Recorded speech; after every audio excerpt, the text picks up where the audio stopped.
Mawmarin village in West Khasi Hills district has reached an agreement with Airtel to restore mobile service after over a month of disruption. Village leaders and Airtel representatives led by Deputy Manager Kenkor War met yesterday and agreed on a month-long extension to fix technical issues.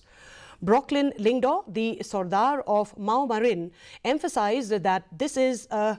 conditional agreement. He warned that if Airtel fails to deliver reliable service within the given time frame, the village will permanently shut down the tower. The Airtel tower operational in the village has for these years faced ongoing service issues, leading to the shutdown on January 20th, 2025.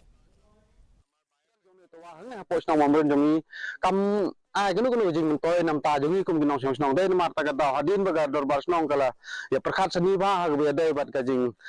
ha be dai bat ka senjam ya ka baga dor bar snong kala sim ha ne ka khat ta tri yong january ban khang tala sis non ne to war ten re man ta ka si ni sok man na ka liang jong ni kum ki nong ya lam snong po jong ne ka snong mamrin ban ka liang jong ki jong ki bru ja ka company Airtel kila kular hakmat jong man ta ba Hapo shibnai kin pinggit biang harga bayar dari pejing don kam jongi kom binong song 6 tahun ne tawar badon na pos nong Mawmarin jongi